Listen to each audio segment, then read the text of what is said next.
Today we will discuss the poem Wind written by Subramania Bharati. I will first explain all the lines and I will discuss the meanings of difficult words and then also discuss thoroughly with you about the figures of speech used here. So let us start. Wind, come softly. Don't break the shutters of the windows. Don't scatter the papers. Don't throw down the books on the shelf. So we can understand the poet is talking with wind. But wind is an inanimate object. We know that wind cannot respond to the poet. Wind is not a human being. So we can understand the figure of speech used here is personification. So the whole poem is actually based on this particular figure of speech, personification. So here the poet is personifying the wind and talking with it. The poet is requesting the wind to come softly, gently, and also the poet is forbidding the wind to break the shutters of the windows or scatter the papers or throw down the books on the shelf. The poet is requesting the wind to be gentle, don't blow very harshly, and don't be destructive. Okay. Here you can see the repetitive use of the word don't in the beginning of the lines. So this figure of speech is called anaphora. So till now we have got already two figures of speech. One is personification, another one is anaphora. There, look what you did. You threw them all down. You tore the pages of the books. You brought rain again. You're very clever at poking fun at weaklings. So again, the poet is talking with wind, and the poet is telling that almost in a complaining tone. The poet is telling that, see what you have done. I requested you not to be destructive, but you are blowing so harshly, so roughly that you have already caused some destructions. Like you have thrown all the papers down, and you have torn all the pages of the books, and you have brought rain. So now it is raining as well. So you are not listening to me, whatever I am requesting you to. So here also the repetition of you is again an example of anaphora. You are very clever at poking fun at weaklings. Poking fun means making fun. Weaklings here means weak people. Frail crumbling houses, crumbling doors, crumbling rafters, crumbling wood, crumbling bodies, crumbling lives, crumbling hearts. Crumbling, frail. Frail means weak. Crumbling means breaking. Something that is about to break, about to fall down. It is called crumbling. Okay, so frail, crumbling houses, crumbling doors, crumbling rafters. Rafters are the beams that are used to support the ceiling of a house. Crumbling wood, crumbling bodies. From here it is almost coming to refer to humans. Okay, human bodies, human lives, and human hearts. So the poet is telling that wind is now becoming very much destructive. Wind is throwing everything here and there. It is making everything topsy-turvy. And it is now aiming at crumbling things, crumbling houses, doors, rafters, wood. And now it is also targeting crumbling bodies, crumbling lives, and crumbling hearts. The wind god winnows and crushes them all. Okay, so here I can see one literary device very clearly, that is the use of alliteration. See the repetition of the letter W. So it is here alliteration. So now the poet is talking about the wind god. Wind god winnows and crushes them all. Winnows means the process where the actual grain is separated from its husk. But here, this word winnows has been used metaphorically or symbolically. It is talking about the process of separating weak people from the strong ones. So, apparently, it means the process of separating the grain from the husk, but in this poem there is a hidden meaning where it is actually referring to the process of separating weak people from the strong ones. Why the poet is telling so? We are coming to that. Crushing them all. Here also the poet is talking about the weak things. Okay, so the wind, if it gets chance, it will always be destructive to the weak things, to the crumbling things, to the frail and frail objects, and also frail human beings as well.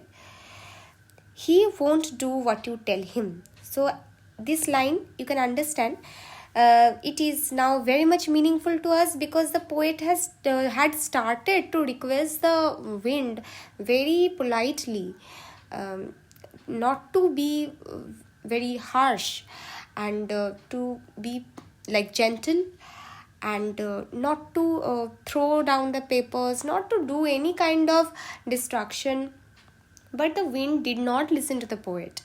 So that's why it is telling that he won't do what you tell him. Here he is referring to whom? He is referring to the wind god. So come, let's build strong homes. It is actually from here. So come, let's build strong homes. From here the poet is actually advising us.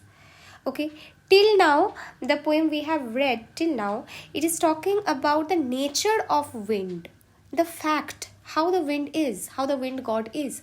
So the wind god is merciless, the wind god is indifferent to whatever he is requested.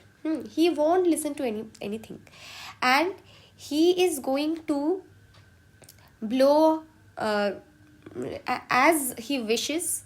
Okay, and if you are weak, or if anything is weak, it will break down, it will fall down, it will crumble down. The wind god will not listen to anything. He will not think twice before causing a destruction or crushing something that is weak. Okay, so now comes the poet's advice. So come, let's build strong homes. Let's join the doors firmly. Firmly means strongly. Practice to firm the body. Make the heart steadfast. Steadfast also means strong and resilient. Okay, so the poet is telling, so we cannot control the power of wind. So what we can control is the strength of our own body and mind. Okay, so we have to make strong homes, and we have to bolt the doors firmly, okay, to protect ourselves. So this part is actually the metaphor of home and metaphor of door is actually referring to us, our human bodies and human mind. So it is actually telling wind is like the fate, the destructive force of fate or hardship or difficulties that is of course going to come on our lives. It is like inevitable.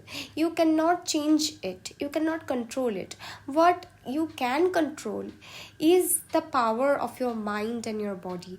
If you make your body strong, if you make your heart and mind resilient, if you increase your perseverance and tolerance, then only you can tolerate the blows of fate, the blows of hardships, difficulties, problems, whatever is going to come on you from life. You can deal with it, you can handle it.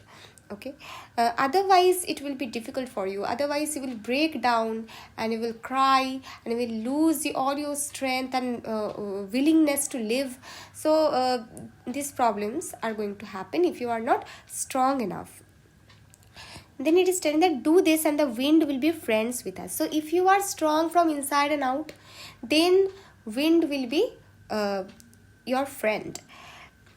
The wind blows out weak fires. He makes strong fires roar and flourish. So weak fires is another metaphor. It is actually referring to weak people. Okay. Same with strong fires. Strong fires mean strong people. Roar and flourish means the difficulties will strengthen you if you are strong enough, if you are strong-willed in your heart as well. So whenever you will get challenges and difficulties in your life, it will make you even stronger. Okay, it will help you find your true self. It will not break you down. His friendship is good. We praise him every day. So if you are strong and if your mind and body is ready for all the challenges that life is going to throw at you, then everything will be fine. Everything will only beneficial to you. Okay, so it will not break you down, rather it will build you up.